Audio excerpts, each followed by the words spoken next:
राधे राधे दोस्तों, स्वागत करती हूँ मैं आपका अपने चैनल पर। और आज मैं आपको सुनाऊंगी राधा अष्टमी महालक्ष्मी की व्रत कथा और बताऊंगी उसकी पूजा विधि। तो चलिए वीडियो शुरू करते हैं। भाद्रपद महीने की शुक्ल पक्ष की अष्टमी तिथि को राधा अष्टमी के नाम से जाना जाता है। इस दिन को राधा जी के जन्मोत्सव के रूप में मनाया जाता है। महालक्ष्मी व्रत को राधा अष्टमी भी कहा जाता है। इसी दिन से इस व्रत की शुरुआत होती है और लगातार 16 दिनों तक महिलाएं इस व्रत का विधान करती हैं। जैसा कि नाम से ही स्पष्ट है, इस दिन देवी लक्ष्मी का पूजन किया जाता है। राधा अष्टमी या महालक्ष्मी व्रत विशेषकर शादीशुदा महिलाओं द्वारा अपने परिवार को धन धान्य से परिपूर्ण करने की मनोकामना पूर्ति के लिए किया जाता है। राधा अष्टमी या महालक्ष्मी व्रत को करने का एक कारण यह भी है कि महिलाएं अपने परिवार के ऊपर की कृपा के लिए माता लक्ष्मी और भगवान विष्णु को धन्यवाद करना चाहती हैं। इस व्रत को करते समय सर्वप्रथम व्रत के दिन सूर्योदय के समय स्नान आदि करके पूजा का संकल्प किया जाता है। पूजन के संकल्प और स्नान के पहले इस दिन दूर्वा को अपने शरीर पर घिसा जाता है। संकल्प लेते समय व्रत करने वाली महिला अपने मन में यह निश्चय करती है कि माता लक्ष्मी, मैं आपका यह व्रत पूरे विधि विधान से पूरा करूंगी। मैं इस व्रत के हर नियम का पालन करूंगी।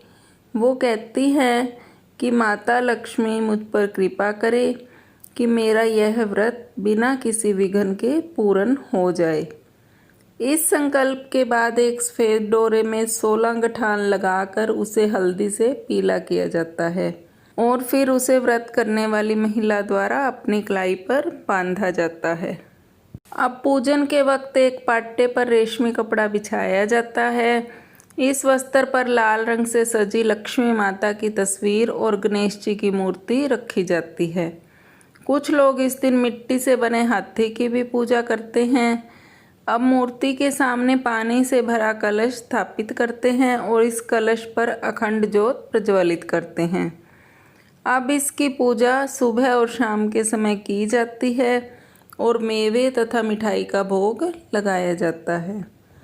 पूजन के प्रथम दिन लाल नाड़े में 16 गांठ लगाकर इसे घर के हर सदस्य के हाथ में बांधा जाता है और पूजा के बाद इसे लक्ष्मी जी के चरणों में चढ़ाया जाता है। व्रत के बाद ब्राह्मण को भोजन कराया जाता है और दान दक्षिणा दी जाती है। इस सब के बाद लक्ष्मी जी से व्रत के फल की प्राप्ति की प्रार्थना की जाती है।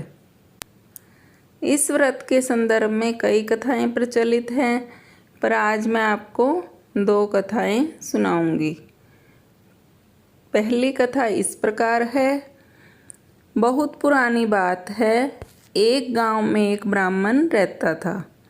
वह ब्राह्मण नियमानुसार भगवान विष्णु का पूजन प्रतिदिन करता था। उसकी भक्ति से प्रसन्न होकर भगवान विष्णु ने उसे दर्शन दिए और इच्छा अनुसार वरदान मांगने को कहा। ब्राह्मण ने माता लक्ष्मी का वास अपने घर में होने का वरदान मांगा। ब्राह्मण के ऐसा कहने पर भगवान विष्णु ने कहा, यहाँ मंदिर में रोज एक स्त्री आती है और वह यहाँ गोबर के उपले थापती है। वही माता लक्ष्मी हैं, तुम उन्हें अपने घर में आमंत्रित करो। देवी लक्ष्मी के चरण तुम्हारे घर में पड़ने से तुम्हारा घर धन धान्य से भर जाएगा। ऐसा कहकर भगवान विष्णु अदृश्य हो गए। अब दूसरे दिन सुबह से ही ब्राह्मण देवी लक्ष्मी के इंतजार में मंदिर के सामने बैठ गया। जब उसने लक्ष्मी जी को गोबर के उपले थापते हुए देखा तो उसने उन्हें अपने घर पधारने का आग्रह किया।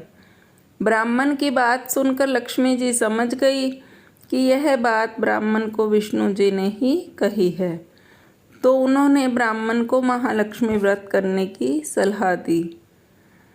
लक्ष्मी जी ने ब्राह्मण से कहा कि तुम 16 दिनों तक महालक्ष्मी व्रत करो और व्रत के आखिरी दिन चंद्रमा का पूजन करके अर्घ्य देने से तुम्हारा व्रत पूर्ण होगा। ब्राह्मण ने भी महालक्ष्मी के कहे अनुसार व्रत किया और देवी लक्ष्मी ने भी उसकी मनोकामना पूर्ण की। उसी दिन से यह व्रत श्रद्धा से किया जाता है। महालक्ष्मी व्रत की दूसरी कथा इस प्रकार है। एक बार हस्तिनापुर में महालक्ष्मी व्रत के दिन गांधारी ने नगर की सारी स्त्रियों को पूजन के लिए आमंत्रित किया, परंतु उसने कुंती को आमंत्रण नहीं दिया।